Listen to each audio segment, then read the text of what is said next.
The story begins in 1989. A little girl named Momi stands on the school stage, dancing with pure excitement in her eyes. She loves dancing more than anything, and everyone in the audience claps for her, filling the hall with cheers. But things start to change as she grows older. Her appearance changes, and the people around her begin to look at her differently.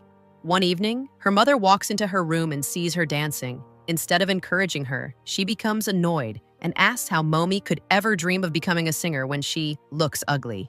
Those words cut deeply. Momi stands in front of the mirror, staring at herself, trying to understand why she looks so different, even though her mother is very beautiful.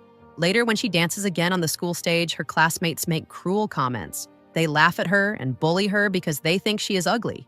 The pain grows heavier when she moves on to high school. She watches her friends sing and dance on stage while she stands behind them, and one girl even asks her to lower herself because she is too tall. Time passes, and the year becomes 2009. Momi is now 27 years old, working as an accountant in a company. Her life feels repetitive and dull, and it's clear she does not enjoy her job. One night, she decides to chase her dream in a different way. She puts on a mask, starts a live stream, and begins to dance online. She shows her body confidently, and the viewers love it. They write many comments and compliments, and for the first time in years, she feels noticed. The next morning, she wakes up, gets ready, and goes to work. Her coworker asks why she looks tired, saying she has seemed exhausted for a while. Momi pretends everything is fine. Inside the office, they watch the secretary, Lee, bringing coffee for the managers. Everyone is impressed by her beauty. When they look at Momi and her friend, their expressions change. Friend jokes back and threatens to report them for harassment. Then they gossip about Lee, claiming she had plastic surgery. At that moment, Park appears, one of the company managers. From the first moment Momi sees him, she feels drawn to him. He looks like a celebrity or a model. His only flaw is that he is married. When he takes coffee from Lee, he tells her not to act like that because they are at work. That night, Momi returns home and searches online for plastic surgery clinics. She stares at her reflection again and again. Later, she goes live once more with her mask on, dances, and receives many likes and comments. The next day, Park scolds her for not calculating something correctly, and she feels hurt. Later, she complains to her friend, calling him disgusting because he posts pictures of his abs online. That night, they go out with the managers. When Lee pours a drink for one of them, her friend calls it harassment, arguing and accusing everyone. The manager then starts talking about the mysterious masked girl online and shows her videos to Park. No one knows it is actually Momi. When they leave the bar, her friend criticizes Park for watching the masked girl's videos. Momi defends herself, saying she isn't doing anything wrong and that her videos are normal. Park calls for a taxi. Momi takes the chance and asks to ride with him. He agrees, and on the way, his wife calls. He lies, saying he is alone in the taxi. Momi feels a spark and starts to believe he might actually like her. Later, she tells her followers what happened, and they tell her he really is interested in her. She becomes even happier when she sees him at work the next day, scolding Lee in front of everyone. After work, she tells Lee not to take it personally, explaining that Park sometimes loses his temper because of stress. Then she leaves, but realizes she forgot her wallet. When she returns, she finds Lee inside Park's office and suddenly suspects that the two of them are in a relationship. Her heart burns with jealousy. That night, she drinks heavily until she gets drunk. She goes live again, dances wildly, and then removes her clothes in front of all the viewers. Her page is immediately shut down for violating community rules. Momi breaks down and cries. At work, people start whispering about everything happening inside the company. Feeling overwhelmed, Momi spreads the rumor about Park and Lee, and soon the entire office is talking about them. She feels guilty when she finds out Human Resources is called because of the scandal. Leaving the company, she finds Park drunk and trying to throw himself in front of cars. She rushes to save him, tries to calm him down, calls a taxi, and takes him toward the street where he lives. Because Momi doesn't know Park's exact address, she is forced to take him to a hotel. Park is too drunk to stay conscious, so he falls asleep immediately, completely unaware of his surroundings. Momi sits beside him, staring quietly, her heart racing as she watches him breathing beside her. The next morning, Park wakes up, shocked to find Momi lying next to him. Without saying a word, he grabs his clothes, sneaks out, and leaves the hotel before she wakes up. When Momi finally opens her eyes and realizes he is gone, sadness settles over her, and it becomes worse when she returns to the company and learns that Park has resigned. Soon after, Momi discovers something frightening. Someone knows her secret identity. She runs to the restroom, trembling as she reads the threatening messages again. From that moment, she becomes suspicious of everyone around her. When a man accidentally bumps into her, she panics, convinced he is harassing her. She argues with him, drags him to the police station, and accuses him while he keeps denying everything. At the station, the officer tells her to look at herself in the mirror, as if questioning her judgment. Momi becomes furious and hits the man. The matter is treated as a misunderstanding, but Momi refuses to let it go. She insists the man harassed her and also accuses him of sending the threatening messages. The officer reminds her that she too assaulted him. In the end, she is forced to drop the complaint. When she leaves the station, she receives a message from Park. He asks her to forget everything that happened because he doesn't remember any of it. Her heart breaks again. She goes home and tries to open her online channel, but she cannot access it anymore. Feeling lost, she finally replies to a man who has been obsessively messaging her. They begin talking, slowly at first, and then more often. He becomes attached to her, and soon it is revealed that the man is actually her coworker. His name is Onam. We see his past. As a child, he was overweight, constantly bullied, beaten, and humiliated. He tried to disappear, to stay unseen, to avoid the pain. Over the years, he grew into a quiet, withdrawn man who preferred isolation. One evening, Onam returns home and celebrates his birthday alone with a plastic doll, treating it as if it were a real person. His mother calls. For a moment, he believes she is calling to wish him a happy birthday. But instead, she scolds him for not sending money, not visiting, not getting married. He hangs up feeling emptier than before. He fears people, especially women, and constantly avoids their eyes. Because of that, he tends to stare only at their hands. One day, when Momi hands him a file, he notices 2 small beauty marks on her right hand. Later that night, at home, he watches videos of the masked dancer again, the same girl he has been secretly following for a long time. When he sees the same beauty marks on the masked girl's hand, he realizes the truth. The girl online and his coworker are the same person. From then on, he can't stop watching her. At meetings, he keeps glancing at her. At night, he writes kind comments under her videos. He becomes addicted to thinking about her. The next day at the office, he listens to her favorite song while watching her walk by. But his heart hurts when he sees her getting into a taxi with Park again. That night, he watches her live stream. He notices the way she looks at Park and begins practicing different ways to confess his feelings. When work ends, he waits outside the company to speak to her, but when the manager suddenly questions him, he loses his courage and doesn't notice Momi leaving. He waits until everyone is gone, then sees Park return to the office. Moments later, Momi also arrives and goes inside. Suspicion fills his mind. He follows, but soon learns the truth. Park is actually involved with Lee. Later, he watches Momi's live stream and sees her drunk, suddenly removing her clothes. His anger explodes and he blames Park for everything. The next day, he imagines confessing his love in front of all the employees.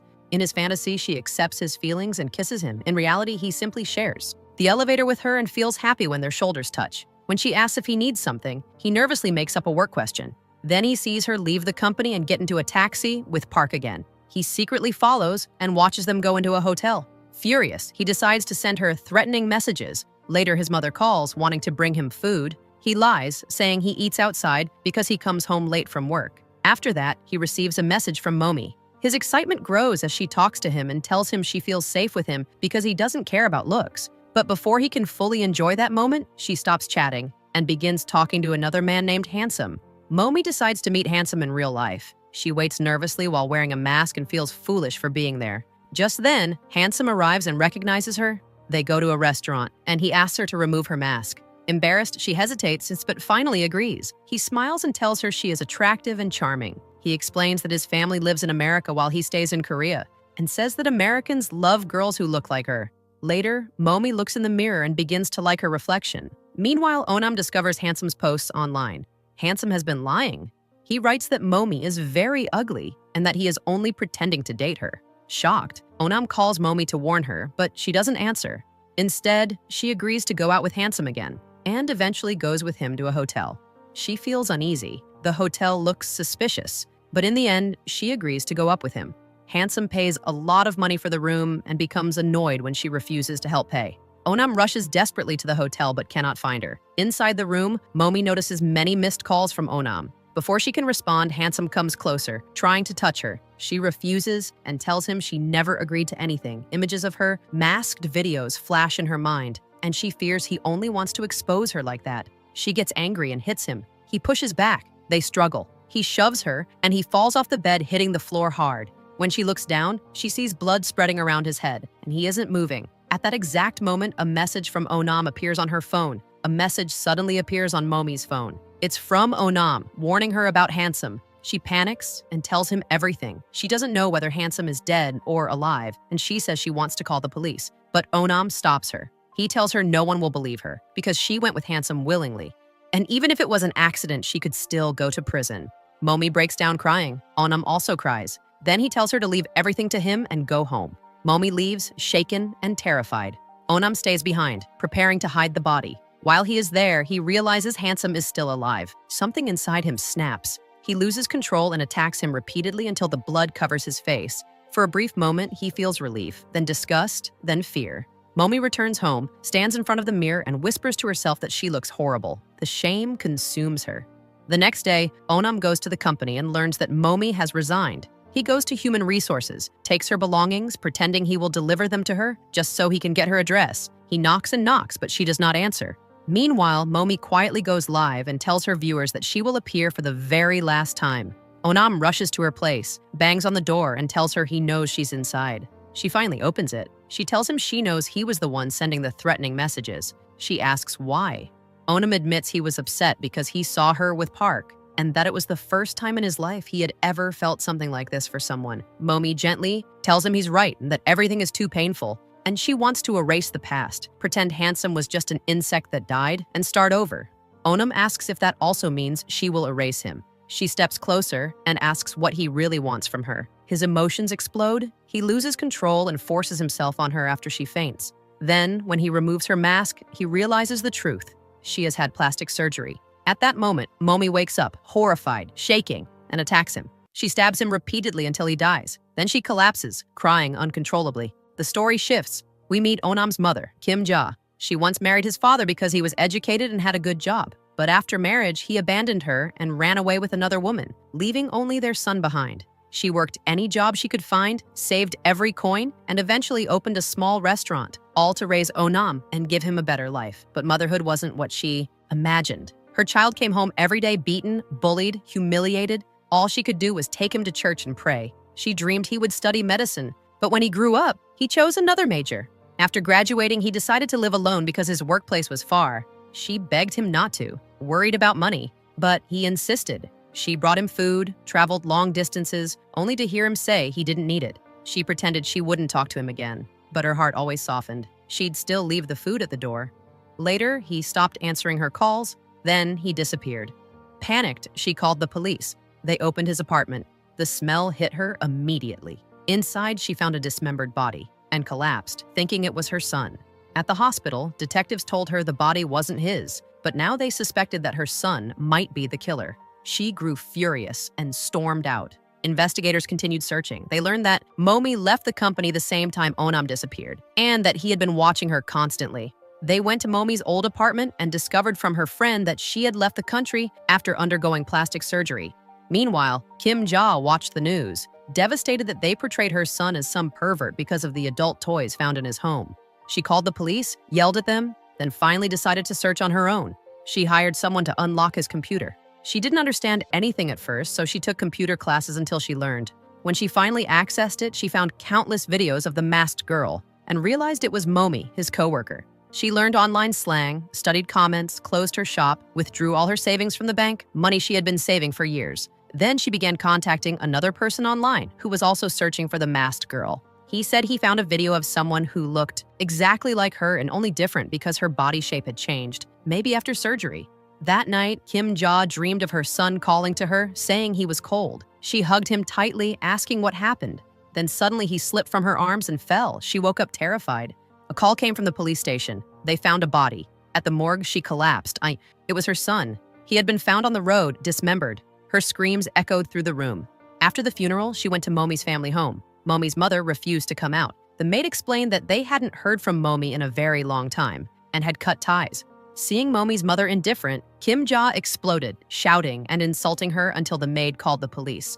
While arguing, she learned that Momi's father had died by suicide 1 year earlier. She left, carrying only grief, rage, and a purpose forming slowly inside her. Kim Ja refuses to believe the neighbor's story, even though the woman swears she's telling the truth. In the end, Kim Ja still goes to see her and asks if she knows where Momi is. The neighbor mentions a woman from a video and suggests that Kim Ja travel to meet her, so Kim Ja goes. She asks around about the girl from the video and learns that the girl really had been there, but disappeared some time ago. Kim Ja keeps searching relentlessly, wandering through streets and back alleys until she finally sees the girl by coincidence inside a small restaurant. She follows her quietly and watches as she walks into a nightclub called Kim Ja follows, lies to the security guard, and tells him she is the girl's mother. He refuses to let her in. She begs him not to say anything because her daughter would be embarrassed, then steps back out, waiting and waiting. Eventually, she drifts into sleep. In her dream, she sees her son lying on the ground, begging her to help him. And then the masked girl appears standing above him with a knife. Kim Ja screams, unable to reach him. She wakes up in shock and finds Onam sitting beside her in the dream, saying she always looked down on him because he didn't go to medical school, because he had no relationships, and because she was secretly happier knowing he was dead. She apologizes, and then wakes again, realizing it was all just a terrible nightmare. Someone gently wakes her, asking if she is okay. She takes a deep breath and calms down. Then she sees Momi leaving the club. Quietly, Kim Ja follows her home, watches all night from outside, and even follows her into the same salon the next day, sitting beside her as she washes her hair. She notices the necklace around Momi's neck, something that feels strangely familiar. Later at home, she searches through videos of the masked girl and finds one where the girl is wearing the exact same necklace. That is when it becomes clear the woman she is following is Momi. Kim Ja buys a calls for a taxi job and spends hours waiting outside the mall where Momi works, refusing every passenger until Momi finally gets in. During the ride, she talks gently and learns that Momi is now 28 years old. Then she pretends she dropped her phone under the seat. When Momi reaches to get it, she is electrocuted and everything goes dark. Momi wakes up tied inside an abandoned place. She screams, but there is no one to hear. Kim Ja appears and forces her to apologize. Momi breaks down, asking what she wants. Kim Ja shows her a picture of her son. Momi says she doesn't know him. She claims her name is Kim Chun, not Momi. Kim Ja rips off her mask and calls her a liar, saying she looks exactly like the masked girl. Terrified, Kim Chun swears she has never seen her son. Then Kim Ja shows her footage, the masked girl wearing the same necklace. Momi freezes. She starts telling her story. We go back to 1999. A teenage girl named Kim Chun transfers to a new school. Her name sounds old-fashioned, and her classmates laugh. She becomes shy, isolated, unable to fit in. Then she meets Byung and falls for him instantly. He starts visiting the shop where she works, charming her, asking her to sell him eyeliner and cigarettes. Because she likes him, she agrees. He keeps visiting, borrowing more and more money. Eventually, he becomes famous, appearing on television as a singer. But he never answers her. She visits his house with a gift, hides when she hears someone coming, and listens. She hears him laughing with a friend, bragging that he tricked girls for money, including her. She breaks down and exposes him online, posting photos of him drinking. His career collapses. He is kicked out of the group. After that, she decides to get plastic surgery. She changes everything about her appearance. 10 years later, in 2009, she meets Byung again, by coincidence. He falls for her new face without knowing who she truly is. She takes him home, starts a relationship, and begins singing at a nightclub. She becomes popular, but when she returns home, Byung is lazy, messy, and doesn't even feed the dog.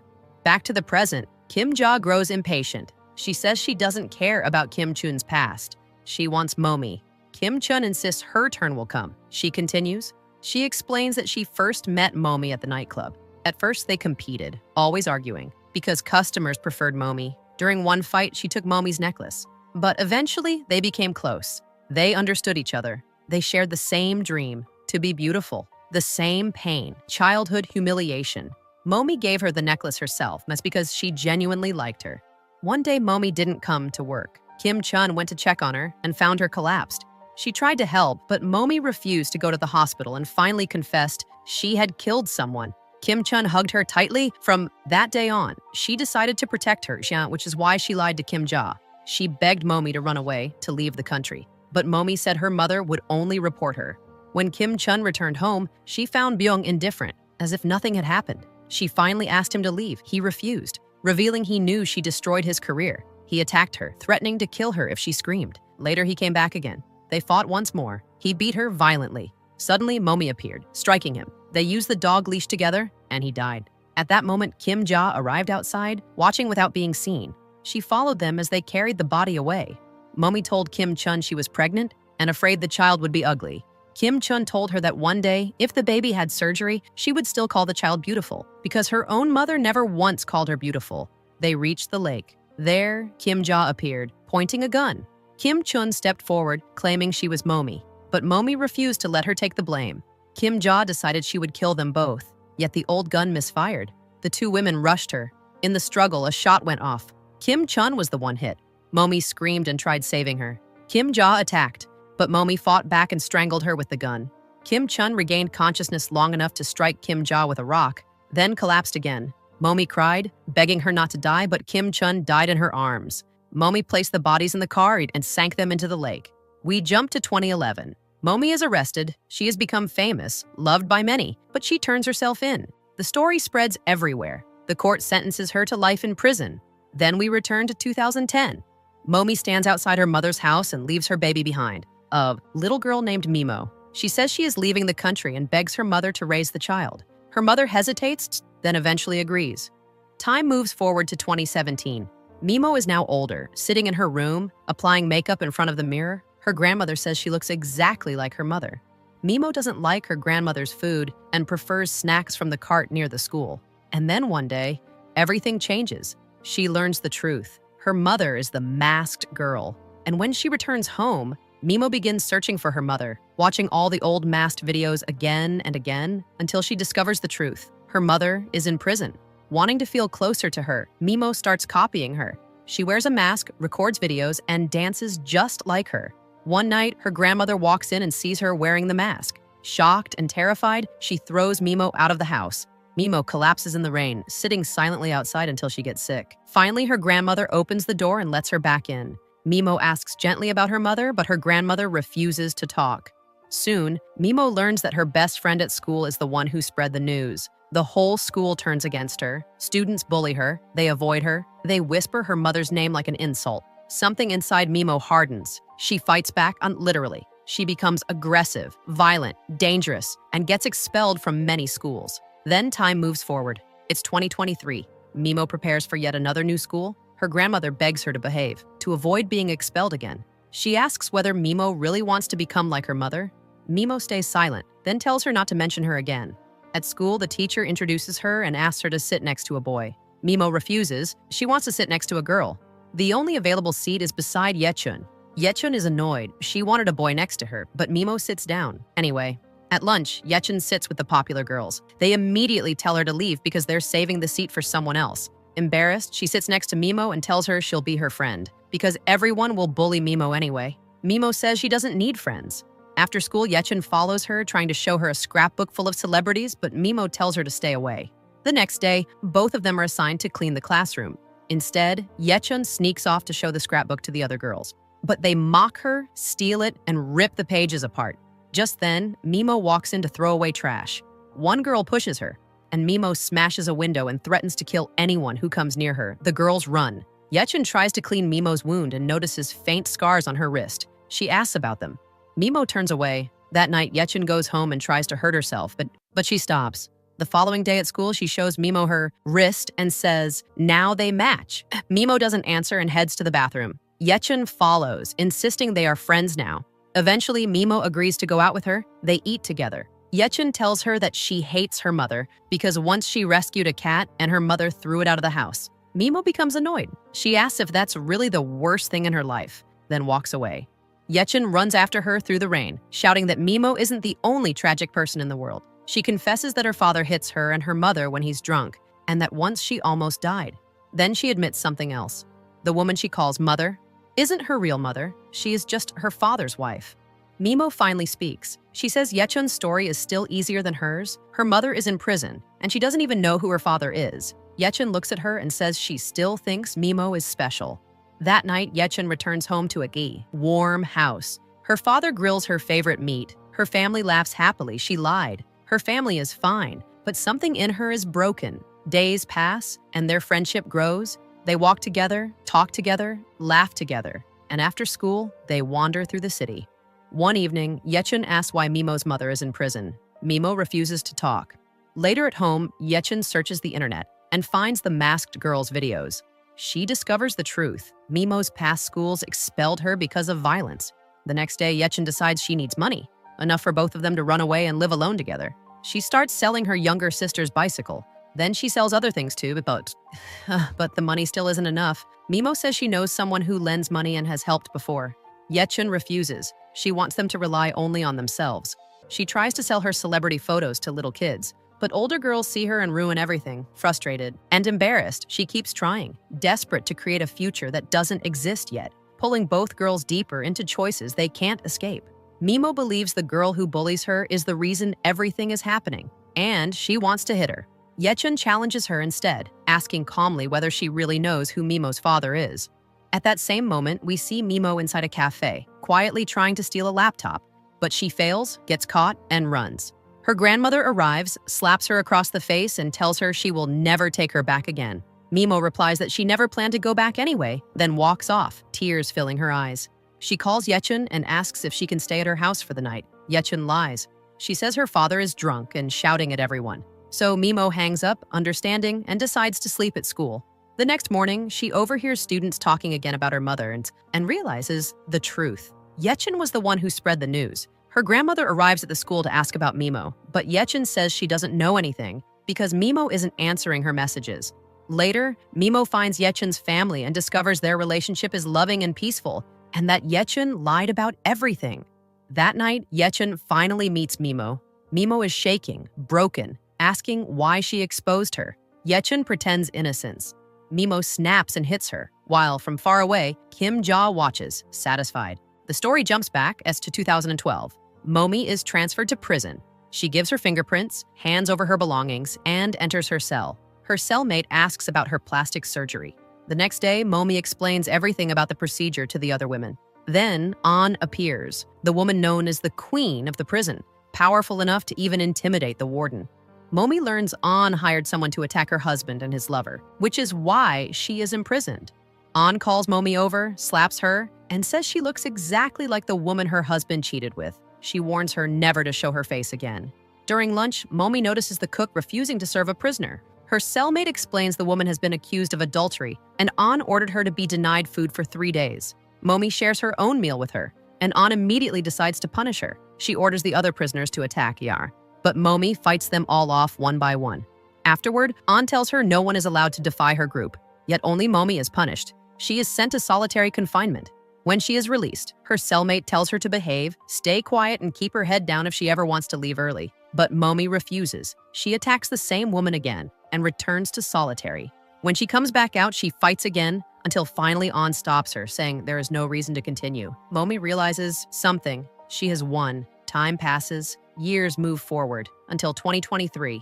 Momi is older now, changed by prison life. A new warden arrives, deeply religious, telling the prisoners that everyone is equal before God and that she doesn't judge their crimes. At first, the prisoners feel comfort, even hope, in her words. Then the warden calls Momi's name, and everything begins to shift once again. The warden holds Momi's hands and tells her she doesn't care what she did outside the prison, because in her eyes, everyone here is equal. Momi returns to her cell confused, carrying that strange sense of peace with her. Then something unexpected happens. For the first time since she was imprisoned, Momi receives a letter. She thinks it might be from a fan, but when she opens it, she finds an article. It describes her daughter and says she looks exactly like her. Inside the envelope is also a short message from Kim Ja. Now you will feel what it's like to watch your child fall apart. Momi freezes. She clutches the paper, whispering her daughter's name over and over. She tells her cellmate she must get out of prison, no matter what. She begins planning. In the sewing room, she secretly twists threads together, making a rope. She hides it inside her clothes and pretends she needs to go to the bathroom, slipping out and throwing the rope into the garden. Later, during planting duty, she pretends to help while secretly retrieving the rope. A bug bites her cellmate, part of their plan, so everyone rushes to help, and in the chaos, Momi hides the tools she will use and tells the guard the seedlings are finished. Then she slips away and tries to throw the rope over the wall. She fails. She tries again. The alarm sounds, but she keeps climbing. Suddenly, the rope snaps. She falls hard. When the warden learns what happened, she is furious and orders solitary confinement for over a month. It is illegal. The maximum allowed is only 2 weeks. Inside the dark cell, Momi receives something from the warden, a Bible. 30 days pass. When Momi finally comes out, the warden is surprised. Momi has been praying. She has changed, or seems to. Soon she begins preaching to the prisoners, saying God saved her and changed everything inside her the moment she chose faith. Even her cellmate hesitates, almost believing her. Then, Momi hears something that cuts deeper than anything before. Her daughter needs a kidney. Without thinking, she offers to donate, and when she learns they share the same blood type, she cries with relief. Later, she receives the results. She can donate. She collapses with gratitude. Volunteers visit the prison for rehabilitation sessions. Momi tells one woman that her whole life was built on lies, but now she has found peace through faith. After the session, the woman stops her, looks at her for a long moment, and says, "I am Onam's mother." We return to 2010. Kim Ja wakes underwater, trapped inside the sinking car. She fires the gun, shattering the glass, and swims out into the night. She believes God saved her, so she could punish Momi. She disappears, changes her face through plastic surgery, creates a new identity, moves to another place, and spends years searching. Then, in 2011, she sees Momi on the news, confessing everything. She goes to church and cries, convinced this is God's plan. She tries to forget, until she sees Mimo. From that moment, everything inside her turns dark again. We discover that Kim Ja is the woman who had been selling food outside Mimo's school all along. Staying close, pretending kindness, she decides to ruin Mimo's life. She spreads the truth among the parents, telling them everything about Momi. One day, Mimo goes to her in tears. Her friends won't talk to her. Everyone mocks her. Kim Ja hugs her gently and tells her something poisonous. Fight back. Don't ever let back. Don't ever anyone touch you. Hit them first. Mimo listens. She attacks her closest friend. After that, Kim Ja calls a journalist and tells him everything about Mimo's past. And the storm grows stronger, slowly pulling them all toward what will come next. Kim Ja asks the journalist to write an article questioning whether violence can be inherited. After that, Mimo learns she will be moving to a new place. Kim Ja reassures her, promising she will always visit, that she will never disappear, and she doesn't. She stays in touch with Mimo, all the way until 2023. At school, Yechun asks the bully if she knows who Mimo's father is. The girl refuses to answer and runs away. While from a distance, we see that Kim Ja had been the one feeding the bully information about the masked girl all along. Later, Kim Ja watches Mimo hit Yechun, and then watches Mimo come to her house in tears. Kim Ja hugs her and invites her inside. We return to the present. Kim Ja leans close to Momi's ear and whispers, "You must feel what I felt when I lost my son."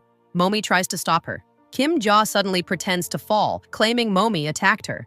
The police restrain Momi while she screams, begging them to stop Kim Ja, saying she will kill her daughter. They don't believe her. They drag her to solitary. If you're still here, I truly appreciate you. Please don't forget to like the video and subscribe. These videos take a lot of time to create, and your support means everything. Now, let's get back to the main story. Momi pleads through the door, asking them to save Mimo. No one listens. Meanwhile, Kim Ja returns home with Mimo and feeds her, acting gentle like nothing is wrong. Later, inside the prison, Momi explains everything to An after coming out of solitary.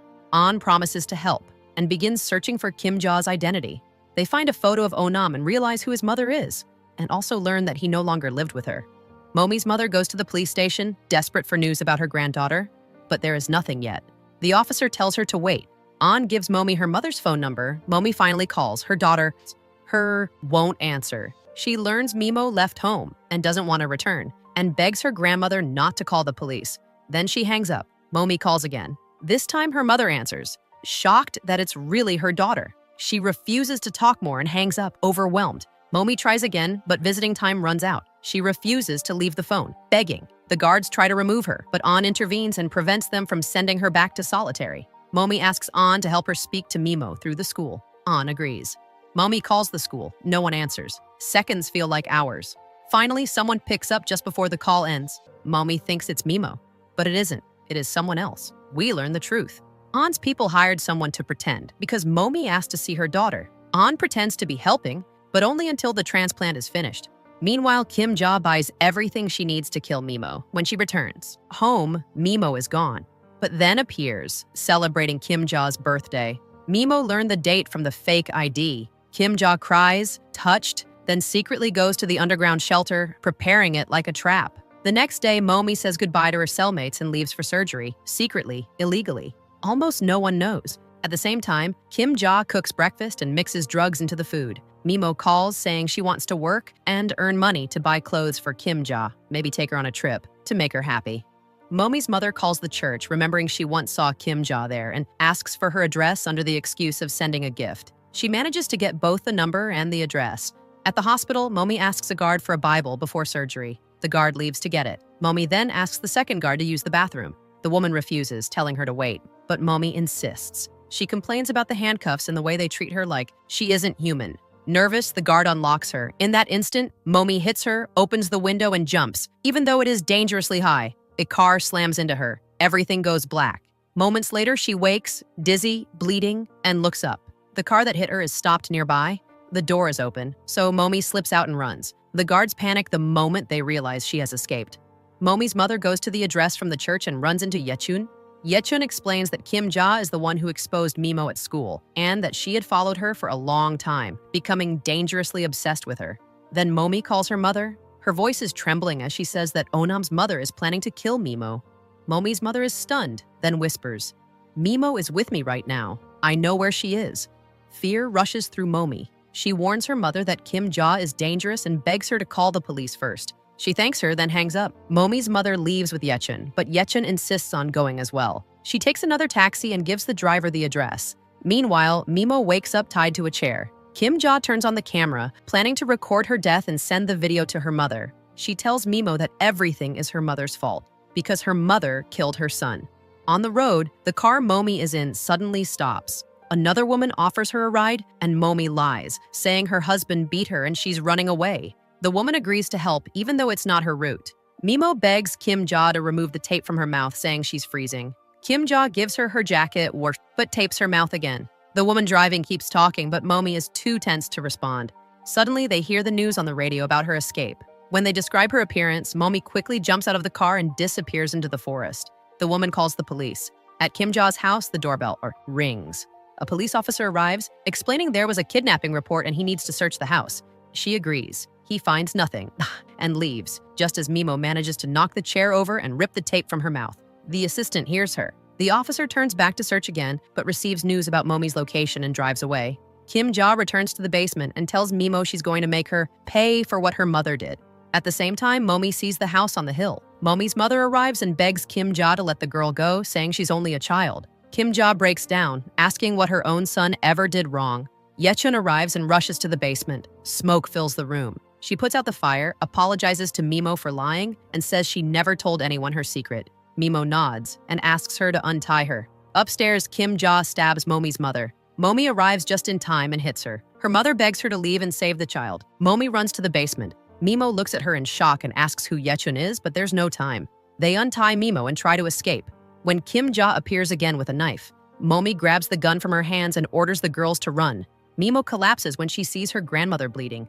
The old woman apologizes, says she is sorry for everything, and dies. Mimo breaks down crying.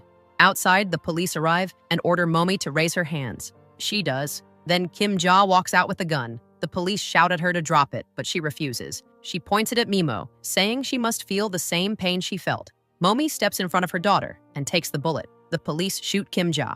Later, we see Mimo waiting for Yechun, who shows up with a new bicycle. We learn that Yechun's family adopts Mimo. Her life slowly changes. She returns to school, she stops hating everyone, and her mother no longer appears in her nightmares. Mimo goes back to grandmother's house, opens her mother's old box, and watches the video of her as a child. The one where she says her dream is for everyone to love her. She closes the video, quietly, finally, at peace. Sometimes stories like this remind us of something important. Stories like this show us how deeply a person can be wounded by the world until they stop recognizing themselves. Momi spent her life chasing approval, hiding behind masks, and trying to become someone others would finally accept. But in the end, her life was shattered. She lost everything, all the fighting, all the sacrifices, and still she walked through this world without ever receiving the love she was searching for. And that's the tragedy. When the world refuses to see your heart, even the strongest soul can break. So let this story remind us, treat people gently. If you can't give love, at least give respect. Because sometimes kindness is the only thing that can save someone from falling apart. And with that, Season 1 of Mask Girl ends here. Season 2 hasn't been released yet. If you want me to recap it when it comes out, tell me in the comments. Also, let me know which character touched you the most in this story. If you enjoyed the video, please support it with a like, and don't forget to subscribe. I'll see you in the next story. Sarang hae.